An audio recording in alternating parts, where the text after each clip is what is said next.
जय हिंद फ्रेंड्स, हम पढ़ रहे हैं भारत का संविधान, जिसमें हमारा टॉपिक चल रहा है नागरिकता। पिछली क्लास में हमने चर्चा की थी कि आखिर नागरिकता क्या होती है और इसके जुड़े हुए को सामने संवैधानिक प्रावधान देखे थे। और हमने जाना था, पिछली क्लास में हमने देखा था कि हमारे भारत के संविधान में केवल उन्हीं व्यक्तियों के बारे में चर्चा की गई है जो संविधान लागू होने के समय भारत के नागरिक बने। लेकिन किसी व्यक्ति की नागरिकता किस प्रकार से प्राप्त होगी और उसकी नागरिकता किस प्रकार से समाप्त होगी, इसके बारे में हमारे संविधान में कोई चर्चा नहीं की गई है। लेकिन भारत में संसद को इस बात की शक्ति दी गई है कि नागरिकता के अर्जन और उसकी समाप्ति के लिए कुछ कानून बनाए। तो इसलिए भारतीय संसद ने 1955 में नागरिकता अधिनियम 1955 बनाया, और जिसमें व्यक्तियों की नागरिकता किसके अर्जन और उसके समाप्ति के बारे में चर्चा की गई है। पिछली क्लास में हमने देखा था कि आखिर नागरिकता अधिनियम 1955 क्या है और व्यक्ति किस प्रकार से नागरिकता प्राप्त कर सकता है। आज हम देखेंगे कि कोई व्यक्ति नागरिकता की समाप्ति किस प्रकार से कर सकता है, मतलब किसी व्यक्ति की नागरिकता किस प्रकार से समाप्त हो जाएगी। अगर हम देखें इस बारे में, तो भारत में संसद ने इसके लिए 3 प्रावधान बनाए हैं। सबसे पहला प्रावधान है कौन सा? पहला इसका प्रावधान है त्याग करना। जो नागरिकता अधिनियम है 1955, इसी में व्यक्तियों के नागरिकता के हानि इसकी चर्चा की गई है। तो इसका पहला प्रावधान क्या है? त्याग करना। पहला प्रावधान क्या है? त्याग करना। अगर हम त्याग करना में देखें, त्याग करना को अगर हम देखें तो यहां पर त्याग करना को बोल दिया जाता है रिनाउंसिएशन।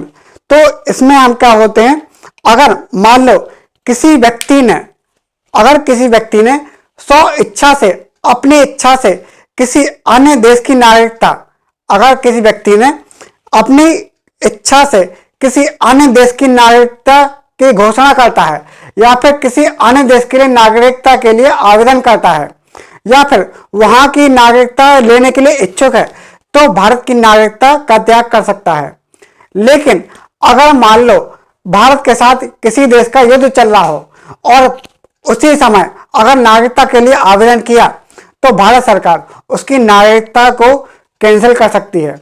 भारत सरकार उसकी नागरिकता के आवेदन को कैंसिल कर सकती है या समाप्त कर सकती है। मान लो अगर भारत का पाकिस्तान के साथ अगर युद्ध चल रहा हो, ठीक है, भारत का पाकिस्तान के साथ युद्ध चल रहा था। अब मान लो किसी ने नागरिकता की समाप्ति के लिए आवेदन किया, तो युद्ध के समय तुम ऐसे कैसे आदमी हो कि मतलब युद्ध के समय तो अपने लोगों का घर छोड़ दोगे। इसलिए क्या भारत सरकार उसका आवेदन खारिज कर सकती है कि भाई तुमको नागरिकता यहां पर समाप्ति नहीं होगी, तुम्हें यही रहना पड़ेगा। ठीक है, तो पहला क्या है? त्याग करना। लेकिन अगर मान लो कोई माता पिता के जो अवयस्क बच्चे हैं, अगर उनने अपनी नागरिकता त्याग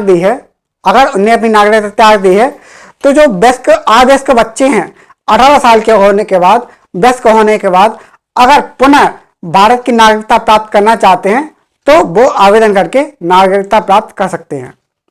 तो हमने पहला प्रावधान क्या देखा? त्याग करना। हम देख रहे हैं समाप्त करना, कि किसी व्यक्ति की नागरिकता किस प्रकार से समाप्त हो जाएगी। दूसरा प्रावधान क्या है? समाप्त करना।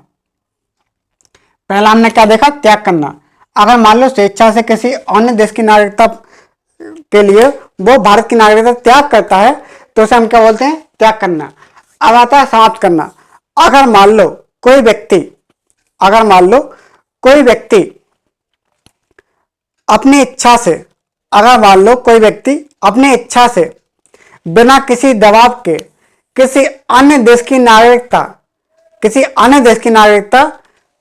प्राप्त करता है, तो उसकी भारत की नागरिकता स्वतः ही समाप्त हो जाएगी।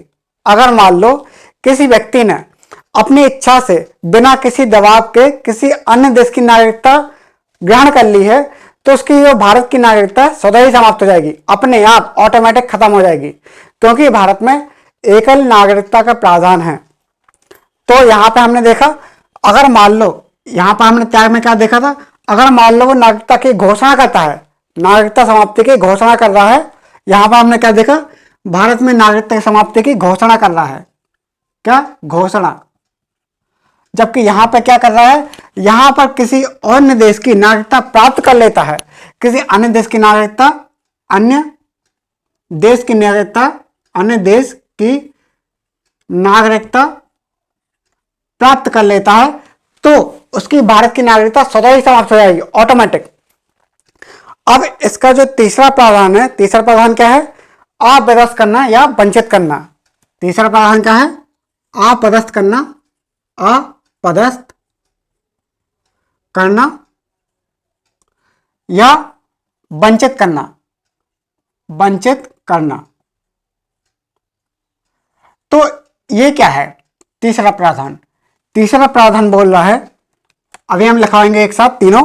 तो तीसरा प्रावधान क्या बोल रहा है, अगर मान लो किसी व्यक्ति ने धोखे से भारत की नागरिकता प्राप्त की है, अगर किसी व्यक्ति ने धोखे से भारत की नागरिकता प्राप्त की है और संविधान के प्रति सच्ची श्रद्धा और निष्ठा नहीं रखता है और युद्ध के समय शत्रु देशों के साथ मित्रवत व्यवहार करता है या उनका समर्थन करता है, या फिर अगर मान लो उसने नागरिकता प्राप्त की है पंजीकरण और देशीकरण के तहत, अगर उसने नागरिकता प्राप्त की है तो 5 साल के अंदर उसे कम से कम 2 साल की अगर सजा हो गई हो, 5 साल के अंदर अगर उसको 2 साल की सजा हो गई हो तो उसकी नागरिकता समाप्त हो जाएगी। अगर मान लो 5 साल में 2 साल की उसको सजा हो गई हो तो उसकी नागरिकता समाप्त हो जाएगी। तो हमने क्या 3 प्रावधान देखे, पहला है त्याग करना, दूसरा देखा हमने समाप्त करना और तीसरा देखा हमने अपदस्थ करना या वंचित करना। अब तीनों प्रावधान को हम क्या बारी बारी से लिख लेंगे। पहला प्रावधान लिखिए त्याग करना, त्याग करना लिखिए कि भारत का कोई भी नागरिक, भारत का कोई भी नागरिक स्व इच्छा से, भारत का कोई भी नागरिक स्व इच्छा से घोषणा करके, भारत का कोई भी नागरिक स्व इच्छा से घोषणा करके भारत की नागरिकता त्याग सकता है। कोई भी नागरिक स्वेच्छा से घोषणा करके भारत की नागरिकता त्याग सकता है, लेकिन यदि युद्ध के दौरान, लेकिन यदि युद्ध के दौरान इस तरह की घोषणा करता है, इस तरह की घोषणा करता है तो भारत सरकार उसे रोक सकती है, भारत सरकार उसे रोक सकती है। उसी में दूसरा पॉइंट लिखिए, यदि माता पिता ने, यदि माता पिता ने भारत की नागरिकता, यदि माता पिता ने भारत की नागरिकता त्याग दी हो और उस समय उनके बच्चे अवयस्क हों, उनके बच्चे क्या हो, अवयस्क यानी नाबालिग, अवयस्क, अगर उस समय उनके बच्चे अवयस्क हों तो 18 साल के होने के बाद, यानी वयस्क होने के बाद वो बच्चे अपनी इच्छा से पुनः भारत की नागरिकता प्राप्त कर सकते हैं, पुनः भारत की नागरिकता प्राप्त कर सकते हैं 18 साल के होने के बाद। अब आता है समाप्त करना। समाप्त करना हेडिंग डाल लीजिए, समाप्त करना। इसमें लिखिए, यदि कोई भारतीय नागरिक, यदि कोई भारतीय नागरिक अपनी पूर्ण इच्छा से, यदि कोई भारतीय नागरिक अपनी पूर्ण इच्छा से कॉमा अपनी पूर्ण जानकारी से, अपनी पूर्ण जानकारी से बिना किसी दबाव में, बिना किसी दबाव के किसी अन्य देश की नागरिकता, किसी अन्य देश की नागरिकता प्राप्त करता है तो भारतीय नागरिकता उसकी स्वतः ही समाप्त हो जाएगी, तो उसकी भारतीय नागरिकता स्वतः समाप्त हो जाएगी।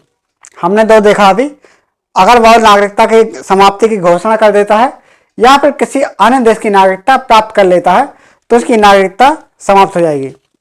अब तीसरा है अपदस्थ करना या फिर वंचित करना। अब ये क्या है? अगर यहां पे लिखिए, यदि कोई व्यक्ति धोखे से भारत की नागरिकता यदि कोई व्यक्ति धोखे से भारत की नागरिकता प्राप्त करता है, यदि कोई व्यक्ति धोखे से भारत की नागरिकता प्राप्त करता है या भारतीय संविधान के प्रति सच्ची श्रद्धा और निष्ठा नहीं रखता है, यदि कोई व्यक्ति धोखे से भारत की नागरिकता प्राप्त करता है या संविधान के प्रति सच्ची श्रद्धा और निष्ठा नहीं रखता है, या युद्ध के समय शत्रु देशों के साथ संचार वार्तालाप यानी कम्युनिकेशन वार्तालाप करता है, या पंजीकरण या देशीकरण मतलब प्राकृतिक रूप से अगर नागरिकता प्राप्त करता है और 5 वर्ष के अंदर ही उसको 2 वर्ष की सजा हो जाती है, 2 वर्ष की सजा हो जाती है या जेल चला जाता है, तो उसको भारतीय नागरिकता स्वतः ही समाप्त हो जाएगी। तो ये हमने देखा कि किसी व्यक्ति की नागरिकता किस प्रकार से समाप्त हो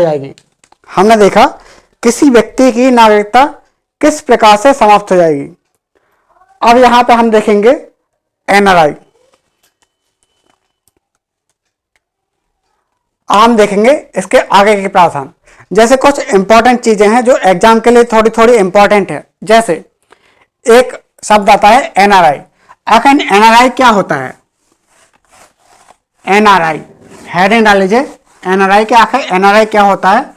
एनआरआई नॉन रेजिडेंट इंडियन, मतलब जो अप्रवासी भारतीय हैं वो क्या होते हैं? जैसे एनआरआई हेडिंग डाल लीजिए। एनआरआई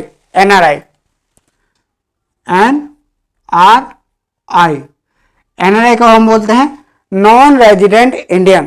क्या बोलते हैं हम? Non resident Indian.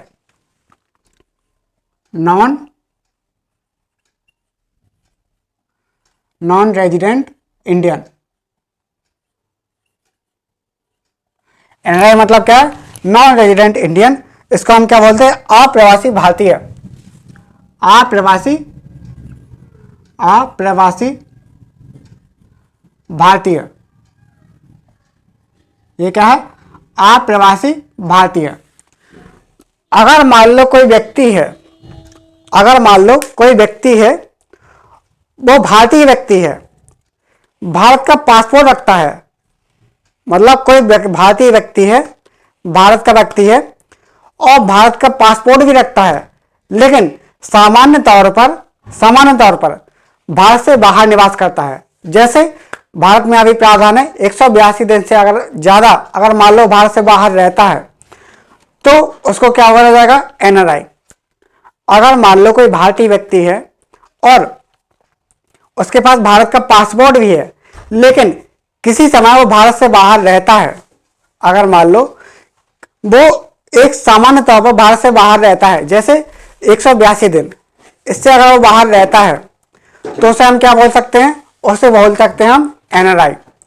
और वो बाहर क्यों रहता है? जैसे मान लो कोई बिजनेस पर्पज से रह रहा हो, या फिर किसी काम धंधे की तलाश में गया हो, कोई कुछ काम धंधा करता हो, या फिर कोई एक्टर है तो वहां पर बाहर एक्टिंग करने जाता हो, मतलब कोई भी काम धंधा किसी भी पर्पज से अगर बाहर जाता है और वहां रहता है, कब? 182 दिन से ज्यादा अगर वहां पे रहता है तो उसे हम क्या बोल सकते हैं? एनआरआई।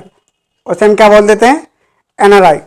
तो ये क्या होता है? कुछ लोग टैक्स बचाने के लिए भी जाते हैं। जैसे जो एनआरआई होते हैं उनको टैक्स से छूट मिल जाती है। जैसे यहां पर क्या होता है? ये लोग एनआरआई को एनआरओ अकाउंट खोलते हैं। क्या, एनआरओ अकाउंट। जो एक एनआरओ अकाउंट होता है तो यहां पर अनलिमिटेड यहां पर करेंसी एक्सचेंज की सुविधा होती है। यहां पर क्या होता है, अनलिमिटेड यहां पर करेंसी एक्सचेंज की सुविधा हो जाती है एनआरओ अकाउंट में। तो कुछ लोग क्या करते हैं, टैक्स बचाने के लिए भी यहां पर एनआरआई हो जाते हैं। इनके पास भारतीय पासपोर्ट होता है, इनको वो सभी अधिकार मिल जाते हैं जो किसी भारतीय को मिलते हैं। लेकिन इसके साथ ही इनको सभी अधिकार तो मिलते हैं, लेकिन जो संवैधानिक पद हैं वो प्राप्त नहीं कर सकते। जैसे भारत के राष्ट्रपति नहीं बन सकते, भारत के उपराष्ट्रपति नहीं बन सकते, प्रधानमंत्री नहीं बन सकते, और नियंत्रक महालेखा परीक्षक ये नहीं बन सकते, भारत के जो सर्वोच्च न्यायालय उसके न्यायाधीश नहीं बन सकते, हाई कोर्ट के न्यायाधीश नहीं बन सकते। मतलब यहां पर कुछ प्रतिबंध हैं कि मतलब ये चीजें प्राप्त नहीं कर सकते, बाकी सब कुछ कर सकते हैं। तो हमने क्या देखा, एनआरआई, हेडिंग डाल लीजिए, नॉन रेजिडेंट इंडियन। एनआरआई मतलब क्या है, non resident Indian. NRI non resident Indian, इसको हिंदी में लिखिए अप्रवासी भारतीय। नोट करिए, नॉन रेजिडेंट इंडियन या अप्रवासी भारतीय वे व्यक्ति जो भारत के नागरिक हैं, वे व्यक्ति जो भारत के नागरिक हैं लेकिन सामान्य तौर पर भारत से बाहर रहते हैं। वे व्यक्ति जो भारत के नागरिक हैं लेकिन सामान्य तौर पर भारत से बाहर रहते हैं। कोष्टक में लिखिए 182 दिन से ज्यादा, 182 डेज के ज्यादा, 182 डेज से ज्यादा अगर मान लो भारत से बाहर रहते हैं तो उसे एनआरआई कहा जाता है। जैसे किसी काम या नौकरी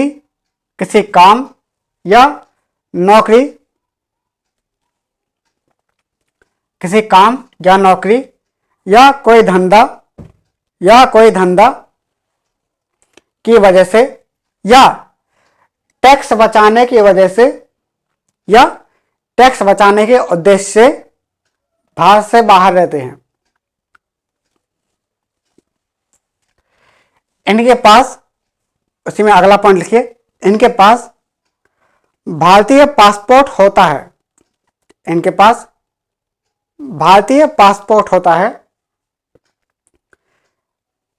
अगला पॉइंट लिखिए, एनआरआई वे सभी लाभ मिलते हैं, एनआरआई को वे सभी लाभ मिलते हैं जो किसी भारतीय नागरिक को मिलते हैं। एनआरआई को वे सभी लाभ मिलते हैं जो किसी भारतीय नागरिक को मिलते हैं। लेकिन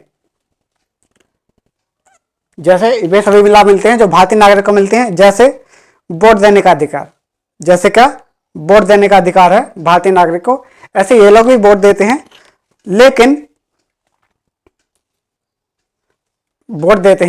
लेकिन ओवरसीज सिटीजन में यहां पर क्या होना, ओवरसीज वोटर में रजिस्टर करना पड़ता है, ठीक है। लेकिन संवैधानिक पद नहीं प्राप्त कर सकते। जो एनआरआई हैं संवैधानिक पद नहीं प्राप्त कर सकते, जो संवैधानिक पद हैं। जैसे एग्जाम्पल में लिखिए, जैसे संवैधानिक पद नहीं प्राप्त कर सकते, जैसे राष्ट्रपति, उपराष्ट्रपति, प्रधानमंत्री, सर्वोच्च न्यायालय के न्यायाधीश, किसी उच्च न्यायालय के न्यायाधीश, तो ये नहीं प्राप्त कर सकते। बाकी सब कुछ अधिकार मिलेंगे उनको। अब एक वर्ड आता है पीआईओ। आखिर पीआईओ यानी पर्सन ऑफ इंडियन ओरिजिन, आखिर क्या होता है? हम क्या देख रहे हैं? पीआईओ। अभी हमने क्या देखा? एनआरआई। अब एक शब्द आता है PIO, person of Indian origin.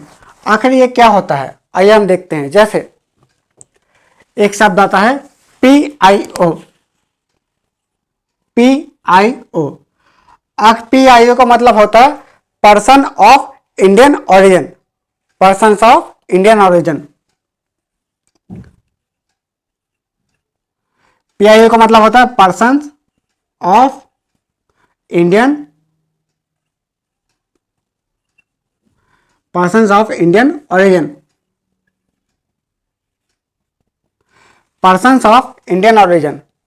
तो पर्सन ऑफ इंडियन ओरिजिन मतलब भारतीय मूल का व्यक्ति, भारतीय मूल का व्यक्ति। और आखिर ये क्या होता है भारतीय मूल का व्यक्ति? इसको हम हिंदी में क्या बोलते हैं? भारतीय मूल का व्यक्ति, भारतीय मूल का व्यक्ति। तो भारतीय मूल का व्यक्ति ये क्या होता है? तो यदि मतलब भारतीय मूल का व्यक्ति क्या होता है? वह व्यक्ति जिसका कोई पूर्वज, वह व्यक्ति जिसका कोई पूर्वज, जैसे पापा, मम्मी, दादा, दादी, मतलब जिसका कोई पूर्वज भारतीय नागरिक था या फिर है, वह व्यक्ति जिसका कोई पूर्वज, जैसे पापा, मम्मी, दादा, दादी, परदादा, मतलब कोई पूर्वज भारत का नागरिक था या फिर है, और जो वर्तमान में भारत से बाहर रहता है, जो वर्तमान में भारत से बाहर रहता है, जैसे कुछ देशों को छोड़कर। कौन कौन से देश? बांग्लादेश, चीन, नेपाल, पाकिस्तान, भूटान, अफगानिस्तान, ईरान। कौन कौन से देश हैं? बांग्लादेश,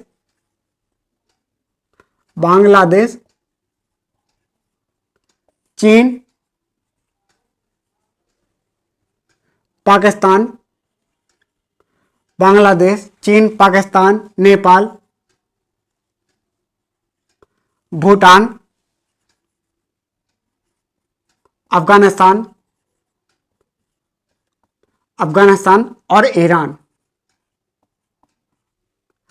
अगर मान लो कोई व्यक्ति है जिसके कोई पूर्वज भारत में रहते थे या भारत के नागरिक हैं, पहले भी रहते थे या फिर अभी रहते हैं, ठीक है, और इसके साथ ही जो व्यक्ति है, व्यक्ति कहाँ रहता है? भारत से बाहर रहता है, लेकिन इन दोषों को छोड़कर इनके एक टेक क्या है?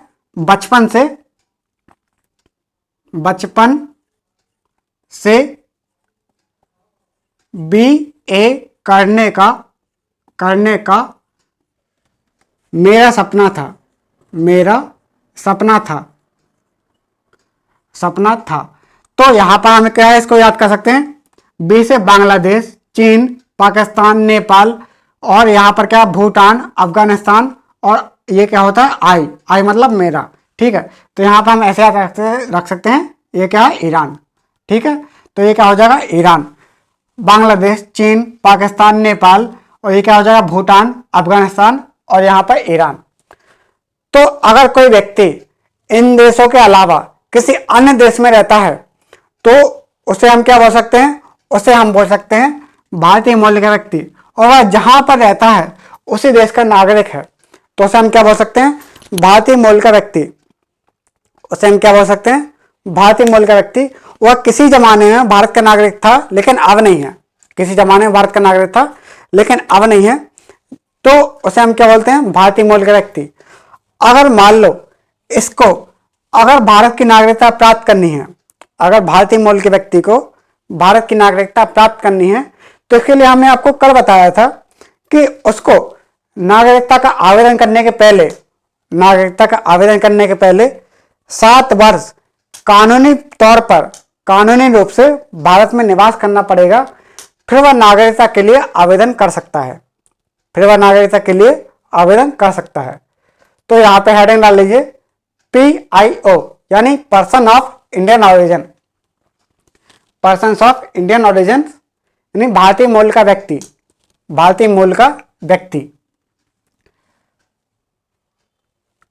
PIO लिखिए क्या होता है? वह व्यक्ति जिसका कोई पूर्वज भारतीय नागरिक था, वह व्यक्ति जिसका कोई पूर्वज भारतीय नागरिक था और जो वर्तमान में बांग्लादेश, चीन, पाकिस्तान, नेपाल, कौन कौन से थे? बांग्लादेश, चीन, पाकिस्तान, नेपाल, भूटान, अफगानिस्तान, ईरान के अलावा वर्तमान में इन देशों के अलावा किसी अन्य देश में रहता है, इन देशों के अलावा किसी अन्य देश का नागरिक है और वह खुद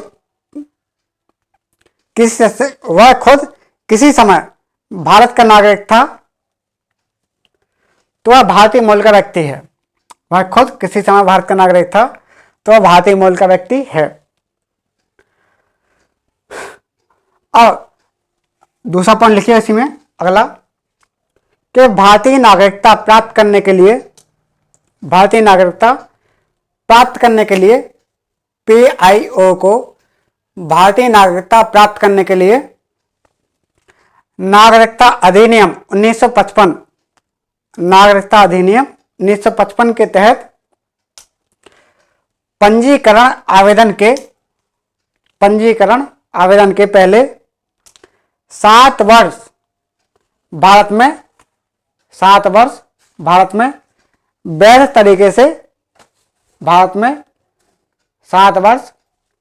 तरीके से रहना पड़ेगा। ठीक है, तो हमने क्या देखा? पीआईओ।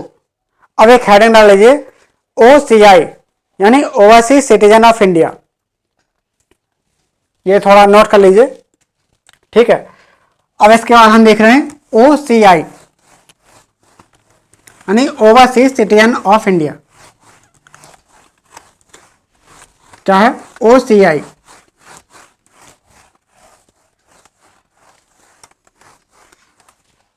हेडिंग डाल लीजिए, ओसीआई यानी overseas citizen of India.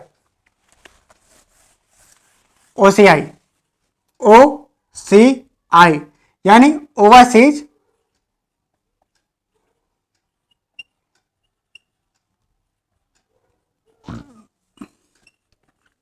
Citizen of India. Overseas citizen of India. OCI मतलब ओवरसीज सिटीजन ऑफ इंडिया, मतलब विदेशी भारतीय नागरिक। विदेशी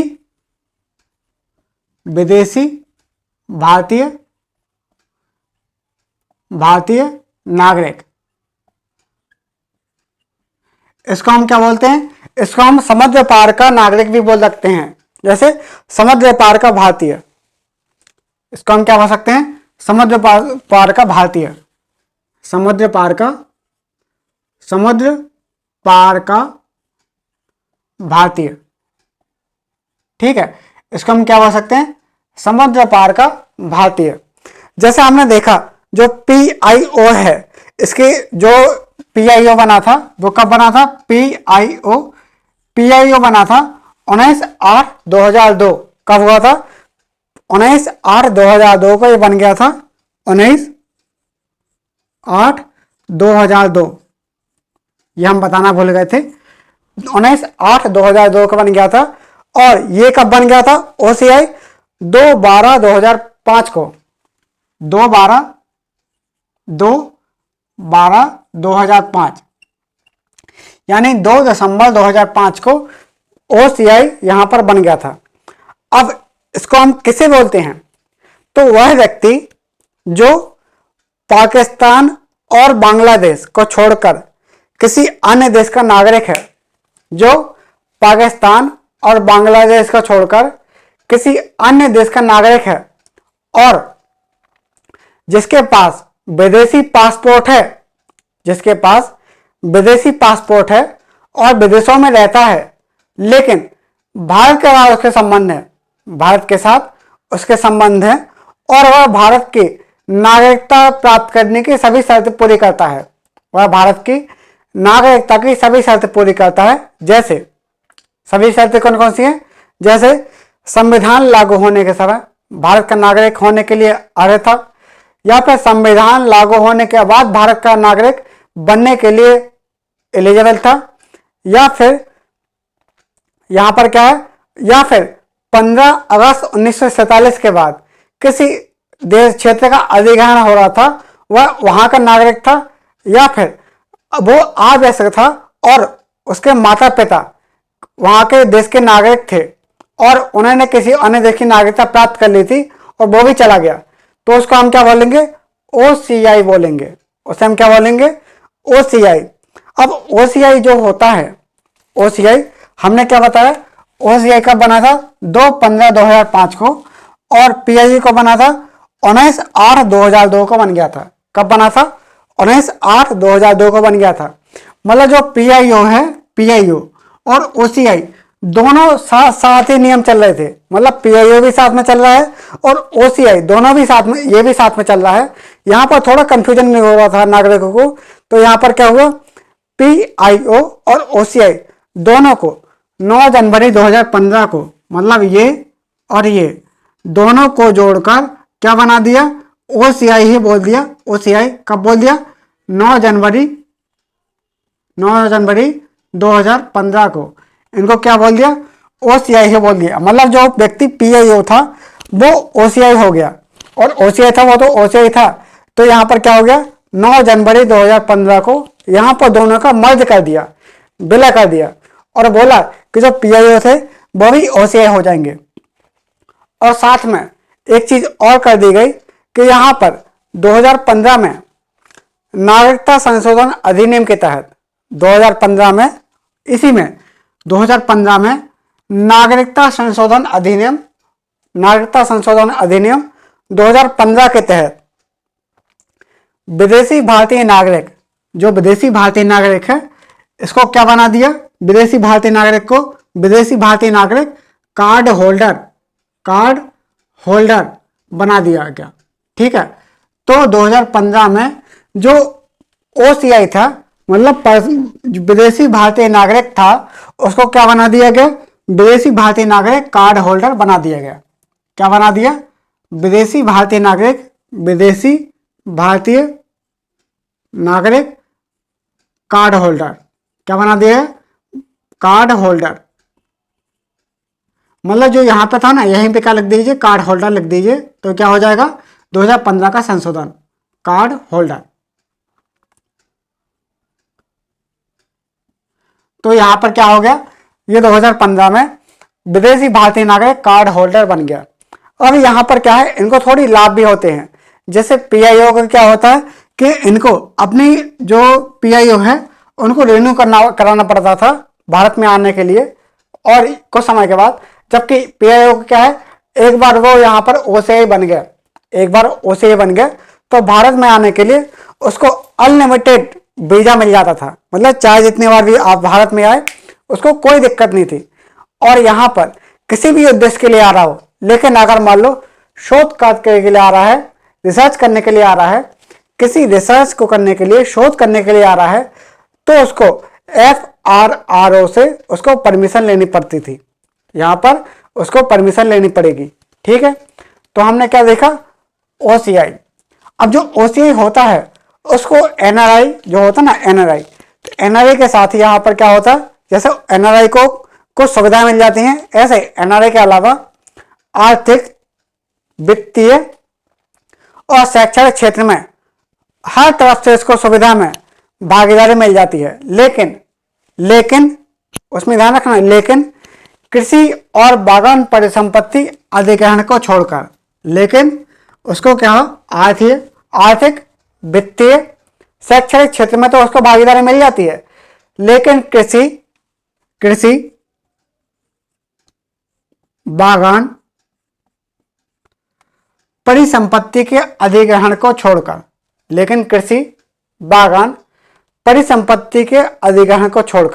उसके सभी अधिकार मिल जाते हैं। तो हमने क्या देखा, OCI।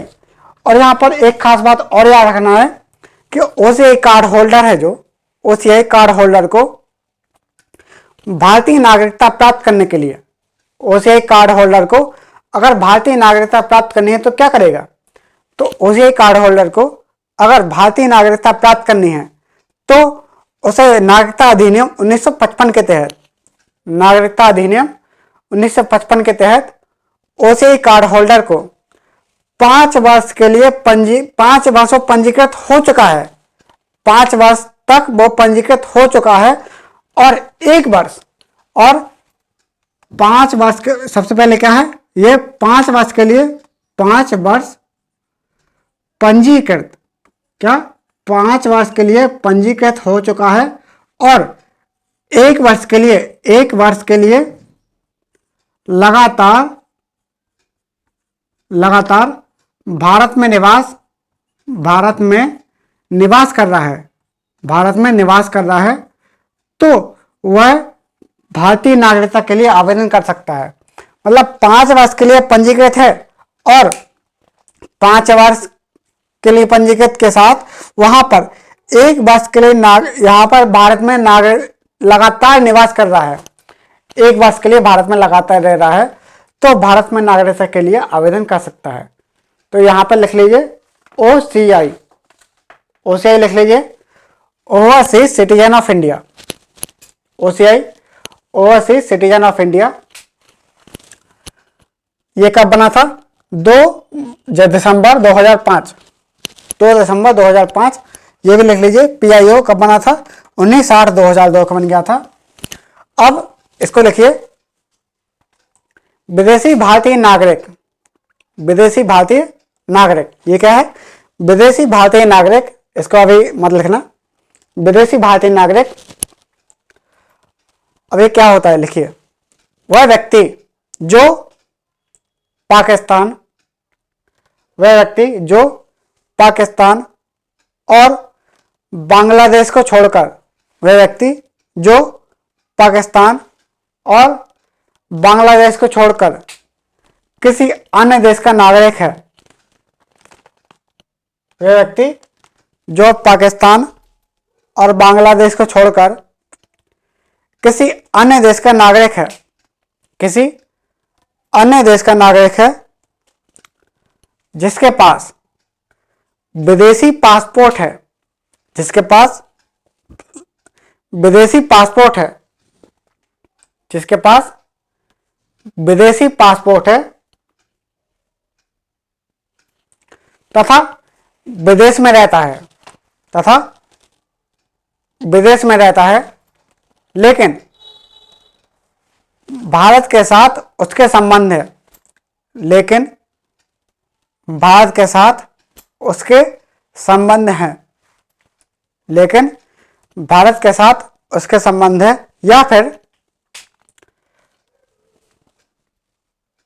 नागरिकता की सभी शर्तें पूरी करता है, या फिर भारत की नागरिकता प्राप्त करने की सभी शर्तें पूरी करता है।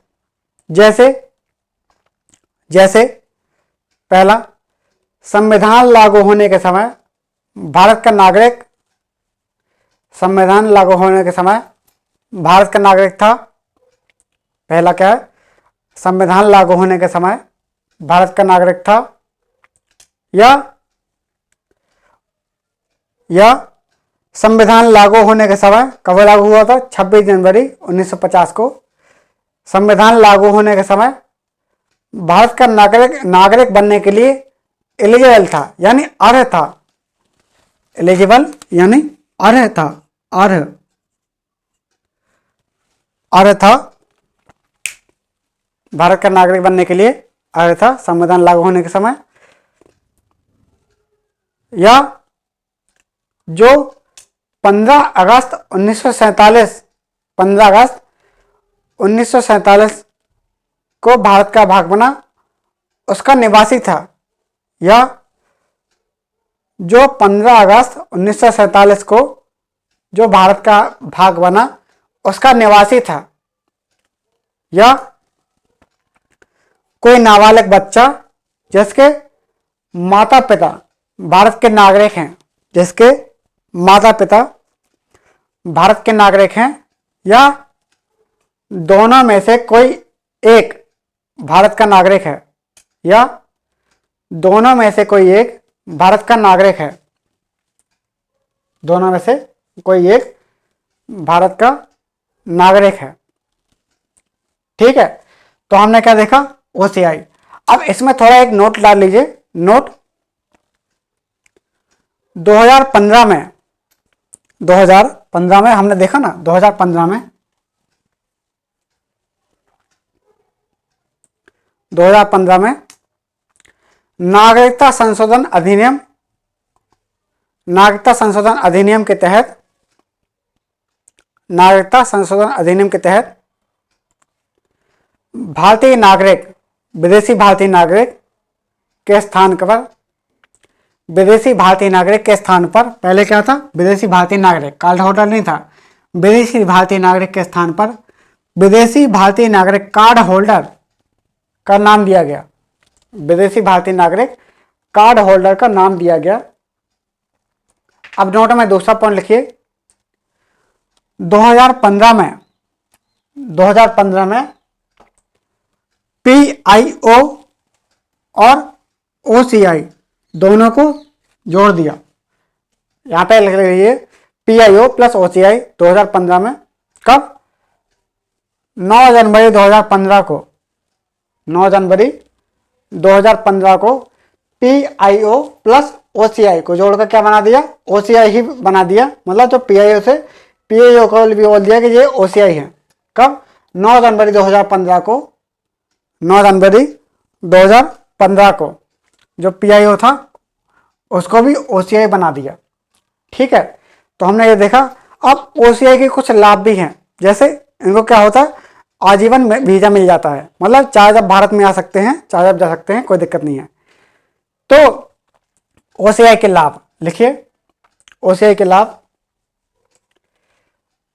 इन्हें किसी भी उद्देश्य के लिए, ओसीआई को किसी भी उद्देश्य के लिए भारत में, ओसीआई को किसी भी उद्देश्य के लिए भारत में आजीवन बीमा, आजीवन वीजा, आजीवन वीजा, जो वीजा मिलता ना, आजीवन वीजा प्राप्त होता है, आजीवन वीजा प्राप्त होता है भारत में किसी भी उद्देश्य के लिए। लेकिन शोध कार्य के लिए, यानी रिसर्च के लिए, लेकिन शोध कार्य के लिए, शोध कार्य के लिए या फिर रिसर्च के लिए, रिसर्च कार्य हेतु FRRO,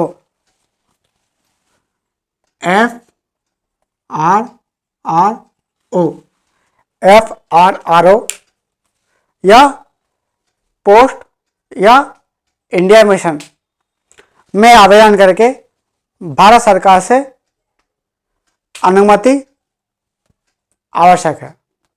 लेकिन जो ओसीआई कार्ड होल्डर है ना, इसको क्या है, आजीवन भारत में आ सकते हैं, लेकिन जब उन्हें रिसर्च करना हो, शोध करना हो, तो FRRO या पोस्ट या फिर इंडिया मिशन के तहत में आवेदन करके भारत सरकार से अनुमति लेनी पड़ती है। और अगला लिखिए, एनआरआई के अलावा, एनआरआई के अलावा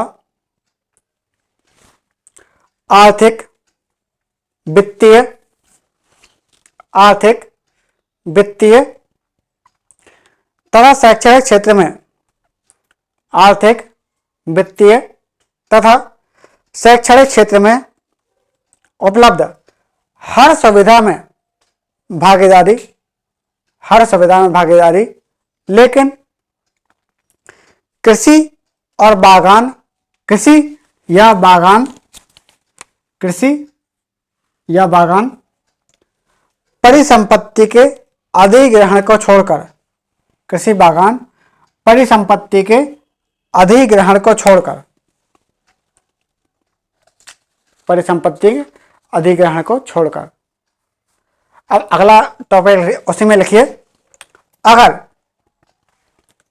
अगर ओसीआई कार्ड होल्डर को, ओसीआई कार्ड होल्डर को भारत की नागरिकता प्राप्त करनी है, तो अगर ओसीआई कार्ड होल्डर को भारत की नागरिकता प्राप्त करनी है, तो नागरिकता अधिनियम 1955 के अनुसार, नागरिकता अधिनियम 1955 के अनुसार ओसीआई कार्ड होल्डर को ओसीआई कार्ड होल्डर के रूप में, मतलब किसी व्यक्ति को ओसीआई कार्ड होल्डर के रूप में 5 वर्ष के लिए पंजीकृत रहना होगा। ओसीआई कार्ड होल्डर के रूप में 5 वर्ष के लिए पंजीकृत रहना होगा और पंजीकरण आवेदन के पहले 1 वर्ष लगातार भारत में निवास करना आवश्यक है। 1 वर्ष तक भारत में निवास लगातार आवश्यक है। ठीक है, तो हमने क्या देखा? हमने ये सब देखा अभी। अब एक चीज आती है नागरिकता संशोधन अधिनियम, असम समझौता। ठीक है, नागरिकता संशोधन अधिनियम जो असम समझौता से संबंधित था, बोल उसमें क्या होता है, ये तो चलो मान लो हो गया। अब एक चीज आती है नागरिकता संशोधन अधिनियम जो असम समझौते से संबंधित था, उसमें क्या है कि भारतीय मूल के वे सभी व्यक्ति जो 1 जनवरी 1966 के पहले, कब? 1 जनवरी 1966 के पहले, इसको लिख लिया होगा कि नहीं? ठीक है, लिख लीजिए इसको। ठीक है, और क्या आता है अब एक नागरिकता संशोधन अधिनियम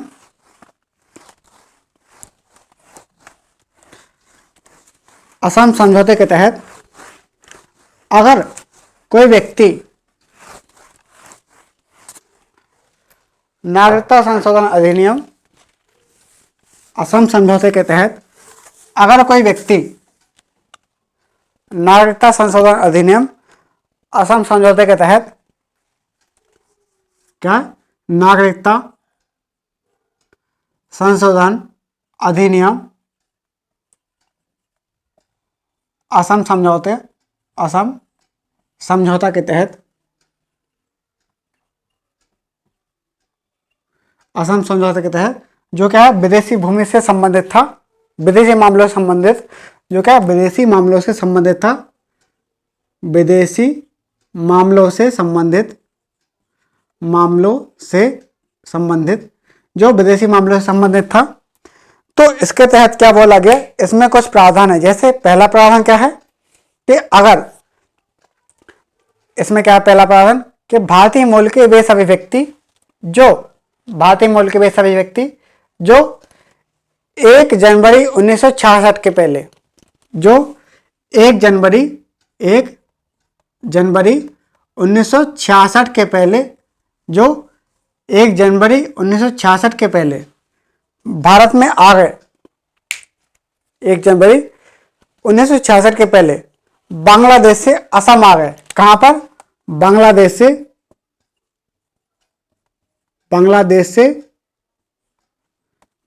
से असम आए। कब?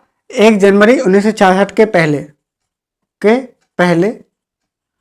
अगर कोई व्यक्ति बांग्लादेश से असम आ गया तो उसको भारत का नागरिक माना जाएगा। उसे क्या बोला जाएगा? भारत का नागरिक है। उसे क्या बोला जाएगा? भारत का नागरिक है। लेकिन यदि 1 जनवरी 1966 से लेकिन 1 जनवरी 1966 से अगर मान लो कोई व्यक्ति है 1 जनवरी 1966 से 25 मार्च 1971 के बीच में अगर कोई व्यक्ति आता है, 1 जनवरी 1966 से 25 मार्च, कब? 25 मार्च 1971 के बीच में अगर कोई व्यक्ति आता है, 1 जनवरी 1966 से 25 मार्च 1971 के बीच में अगर कोई व्यक्ति आता है, कहां पे आता है? बांग्लादेश से असम। बांग्लादेश से असम अगर कोई व्यक्ति आता है तो उसे, और असम में आता है और असम में निवास करता है, तो उसे नागरिकता के लिए प्रूफ देना पड़ेगा। उसे नागरिकता के लिए प्रूफ देना पड़ेगा कि वहां पर भारत का नागरिक है। जैसे कोई बिजली का बिल दे दिया या फिर कुछ दिखा दिया तो यहाँ पर क्या हो गया, उसको अपना प्रूफ दिखाना पड़ेगा कि वो भारत का नागरिक है। जैसे यहाँ पर क्या है, थोड़ी विवाद भी चल रहा है। जैसे यहाँ पर क्या है, कुछ लोग बहुत ज़्यादा लोग आ गए, जो असम के लोग थे वो वहाँ पे ही, असम के जो लोग थे वो वहाँ पे ही अल्पसंख्यक बन गए, वहाँ पे इतने सारे बांग्लादेशी लोग आ गए। तो यहाँ पर थोड़ा थोड़ा विवाद चल रहा है, तो इसको आप थोड़ा न्यूज में देख लेंगे। तो यहाँ पर लिखिए नागरिकता संशोधन अधिनियम 1900, नागरिकता संशोधन अधिनियम कौन सा है, असम समझौते से संबंधित, नागरिकता संशोधन अधिनियम असम समझौते से संबंधित। यहां पर लिखिए कोष्टक में विदेशी मामलों से संबंधित, क्या है, विदेशी मामलों से संबंधित। इसमें पहला प्रावधान लिखिए कि भारतीय मूल के सभी व्यक्ति, भारतीय मूल के सभी व्यक्ति जो 1 जनवरी 1966 के पहले, भारतीय मूल के सभी व्यक्ति जो 1 जनवरी 1966 के पहले बांग्लादेश से असम आए, जो 1 जनवरी 1966 के पहले बांग्लादेश से असम आए और असम आकर निवास किया, बांग्लादेश से असम आ गए और निवास किया, वे भारतीय मान लिए जाएंगे, वे भारतीय मान लिए जाएंगे। दूसरा पॉइंट लिखिए लेकिन दूसरा पॉइंट उसी में, लेकिन 1 जनवरी 1966 से 1 जनवरी 1966 से 25 मार्च 1971 के बीच में, 25 मार्च 1971 के बीच में यदि कोई व्यक्ति बांग्लादेश से असम आया, लेकिन 1 जनवरी 1966 से 25 मार्च 1971 के बीच में यदि कोई व्यक्ति बांग्लादेश से असम आया तो उसे भारत की नागरिकता प्रूव करनी पड़ेगी या साबित करनी पड़ेगी, भारत की नागरिकता साबित करनी पड़ेगी, चाहे कोई बिल या फिर कोई भी चीज दिखा दो, सरकारी चीज, तो उससे क्या है, भारत की नागरिकता उसको साबित करनी पड़ेगी। अब एक खास बात और है, जैसे अगर मान लो कोई व्यक्ति है, तो ये आपका लिख गया होगा, ठीक है, एक इंपॉर्टेंट न्यूज। जैसे मान लो अगर कोई व्यक्ति है, ठीक है, उसने अगर मान लो कोई नागरिकता प्राप्त कर ली है तो उसको आजीवन नागरिकता मिल जाएगी, उसको इसके लिए कोई यहां पर आवेदन नहीं करना पड़ेगा। मतलब एक बार नागरिकता मिली तो मिली। जैसे क्या होता है, जैसे अगर मान लो कोई व्यक्ति है, कोई व्यक्ति ने अगर लाइसेंस प्राप्त किया है तो उसको रिन्यू कराना पड़ता है, एक समय के बाद उसको लाइसेंस को रिन्यू कराना पड़ता है, किसी समय के बाद, एक समय निश्चित समय के बाद, तभी उसका लाइसेंस वैध माना जाता है। लेकिन अगर किसी व्यक्ति ने एक बार नागरिकता प्राप्त कर ली तो जीवन पर्यंत नागरिकता उसको मिल जाएगी। लेकिन अगर किसी कारण से उसने नागरिकता त्याग दी है या फिर समाप्त हो गई है किसी कारण से, तो ही उसकी नागरिकता जाएगी, लेकिन उसको बीच में कोई अपडेट नहीं करना पड़ेगा, उसको बीच में कोई अपडेट नहीं कराना पड़ेगा। तो यहां पर थोड़ा एक नोट लिखिए कि नागरिकता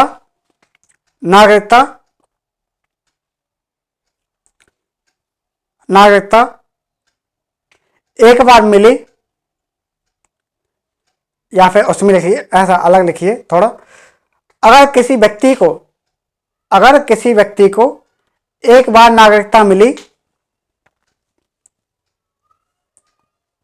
अगर किसी व्यक्ति को एक बार नागरिकता मिली तो उसकी यह नागरिकता तब तक बनी रहेगी जब तक, अगर किसी व्यक्ति को एक बार नागरिकता मिली तो तब तक उसकी नागरिकता बनी रहेगी जब तक वह डिस्क्वालीफाई ना हो जाए, जब तक उसकी नागरिकता समाप्त ना हो जाए। वहां पर उसको कोई रिन्यू नहीं करवाना पड़ता है, कुछ नहीं कराना, बस को उसको एक बार नागरिकता मिली तो मिली।